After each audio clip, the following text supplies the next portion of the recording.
The two speakers, our next speakers are renowned experts in their respective fields. They will discuss the impact of EDCs on female and male fertility. So please welcome to Professor Pauliina Damdimopoulou. I hope I will say your last name right, from Karolinska Institutet, and Professor Niels Jørgensen from Rigshospitalet. That was easier. So good morning, everyone. I'm Pauliina Damdimopoulou from Karolinska Institutet, and it's my true pleasure to deliver the first part of this tandem talk, focusing on the environment and female fertility and reproductive health. So the topic of environment and reproduction has been studied since 1990s, and a lot of the focus has been on males, and perhaps to the level where we often think that females are not very sensitive. They are not really affected by the environment that much. And I think that before we can draw conclusions like that, we should perhaps reflect on how we assess chemical impacts on female reproductive health and fertility. So when we evaluate chemical risks to female reproductive health, the go-to test is the rat. Rats are very fertile, up to 20 oocytes every couple of days. They never go through menopause. And women have one oocyte or an egg a month, and they lose their fertility in menopause, more or less midlife. When we want to assess the chemical, we take this young fertile rat, expose her to a couple of different doses, and then we mate her. We check her estrous cycles, we see if she can get pregnant, how many pups there are, and then we follow the pups for puberty, and we take the weights of ovaries. And if this is all fine, then we assume the chemical is safe. These tests are also very expensive and time-consuming, so they're only used for high production volume chemicals. Now, women have a lot of reproductive issues. If we list some of the most common ones here for women of reproductive age, up to a quarter is affected by ovulatory disorders like PCOS, there's endometriosis, uterine myomas, you name it, and all these will lead to reduced fertility. If we now reflect on these common reproductive issues, and the way we assess chemical safety for women, and by the way, note these reproductive health issues in women, a chemical component has been suggested by the literature. I think we can see a gap. We are basically not very good at measuring things that would predict reproductive health problems in actual women. So in my research, I have been looking at exposure of women, their eggs and fetuses to chemicals in Sweden, where I live. And a little anatomy course first. Women have two ovaries. These contain the eggs. We have immature eggs that are they're formed before we are born. And then during the fertile years, these grow to maturity and release an egg in the ovulation. And they grow inside follicles that accumulate a liquid follicular fluid towards the end. So one of the studies we did was to measure chemicals in this follicular fluid. And in this graph, you see two things. The size of this circle tells you how many of these 185 women had the chemical in their sample, and the color of the dot tells you how much of it there was. So top row, we have persistent organic pollutants that were banned in Sweden 50 years ago, and we can still measure them, many of them in every woman, because these chemicals are persistent.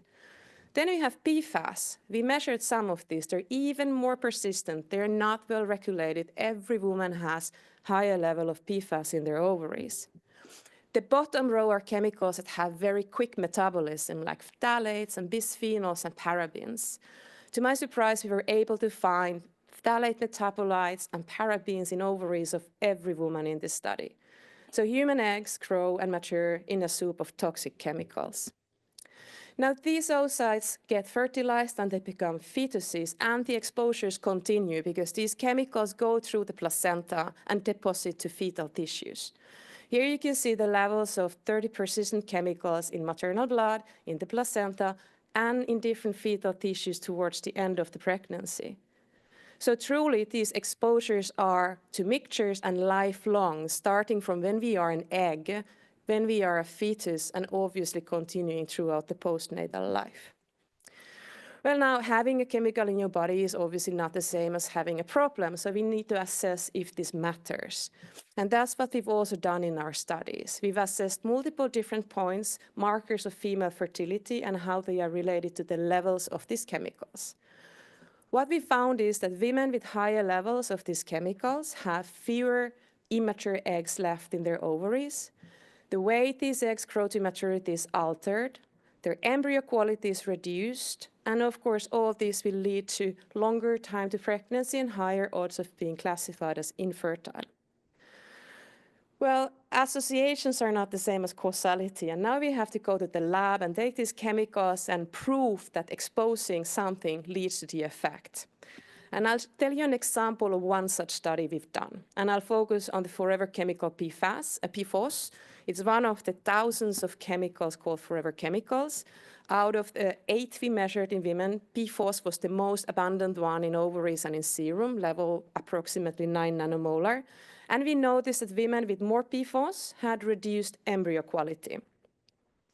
We can't really do exposure studies in the lab with human eggs. So we went to the slaughterhouse and got some cow ovaries and extracted 2,000 oocytes for studies.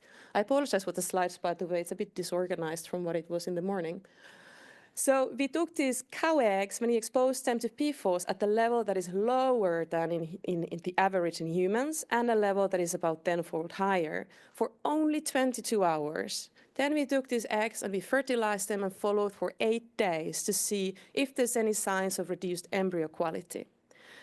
So what we found was that the higher level of exposure reduced significantly the development of these embryos to the blastocyst stage that would be then ready to implant. It also affected gene expression and DNA methylation. The lower level, which is lower than we find in women, didn't have any visible effects on the development of the embryos, but it also affected gene expression and DNA methylation, meaning the epigenetic landscape of this embryo. And we know that epigenetics will then determine the subsequent development, and this could also be one of the mechanisms for transgenerational inheritance of EDC effects. So what I would like you to remember from this talk is that we are not good at predicting reproductive toxicity, fertility toxicity of chemicals in a manner that would actually be relevant for women.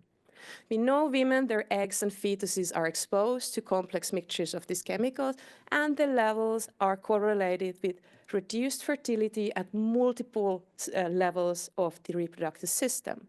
And if we take these chemicals to the lab, we can show that they do cause these effects. And I showed you an example of the bovine or the cow oocytes. So through my studies, I have become convinced that females are not insensitive to environment. We're just not measuring the right things. So female fertility is affected by environmental pollution, and we should spend more time thinking about that. But what about the boys? I welcome now Niels to continue about the male fertility. Yeah. Thank you very much. So I will try to tell you a little about the boys, but I must first say that I am standing here as a clinician. I'm not an EDC researcher, so I'll try to bring to you some of my frustrations, basically. So when we talk about male fertility, what do we talk about? Basically, that is semen quality. And what is the problem? The problem is that we have seen that has gone down dramatically during the last 70, 80 years, here just illustrated by one of the most recent meta-analyses. So what are the consequences of that? Does it matter? Yes, there will be more low semen quality. That's not just the average that decrease, but there will be more men with low semen quality, meaning that there will be more men with involuntary infertility, maybe a higher demand for fertility treatment, a higher societal and individual burden because of that, and maybe also an increased pressure on the already too low fertility rates, maybe. But also remember what is quite new is that semen quality in young adulthood is really a good biomarker of your long-term health. So the lower the semen quality, the shorter the life expectancy. And also, the lower the semen quality, the higher the morbidity burden later in life. So it's really of significance that semen quality has decreased. So what are the reasons for all that? I cannot tell you, but one thing we should remember is that this has nothing to do with genetics because of the very, very short period it has happened over 2 to 3 generations. So we can forget about classical genetics. And that's why we have to think about the environmental exposures and the lifestyle, as Anne-Maria mentioned. And I would say this is really positive because then we have a chance to do something ourselves. If it was just genetics, well, we could just sit and wait. So the question is, it has already been touched upon, when should we do something? We can talk about pre-pregnancy life, during pregnancy when we were still not born, childhood and adulthood, and all life phases are important, of course. But when it comes to testicular function, we should have a special focus on the very, very early stages, actually during the pregnancy, when we were exposed as fetuses. And why is that? That is because, well, the development of the testicles start already very early, and already during the first trimester, the testicles are actively producing their own hormones. And if that is disturbed, then we have lost some of our future semen quality. So the potential can be reduced. So then it doesn't really matter what we do later on. So fetal life is actually the most important part of our life. And then we always talk about, oh, what are we exposed to as adults? Yes, but what can we do as adults? We can reduce our semen quality slightly below the potential that we were born with. But if that is not good, then it doesn't really matter. And then somebody named causation, and I think you did that as well, Pauliina. Can we ever see causations in humans? I don't think so. We have some evidence from research animals where it has been shown that these low-dose mixture effects, where one chemical does not produce anything, but only in combination, we see something. And we always test one chemical at a time when we see associations in humans. But we should not wait to see the final proof that endocrine disrupting chemicals have a negative effect on humans, because we cannot do the real control study to show that. We need to just go with these studies indicating that there is a problem. Just give you two examples. So when we look at one chemical, and Katarina is sitting here, this is just from one of her studies where she took, I think it was blood samples from newborn boys. And what did she do? Then she did a follow-up when they were 18, 19, 20 years old, and then could see that, well, depending on the level of BPA measured very early in life, then there was a slight alteration in the gonadotropin level, the hormones that stimulates the testicles. So the higher the BPA in very early, the higher the LH and FSH, meaning that the testicles were non-optimal functioning. But that does not explain everything.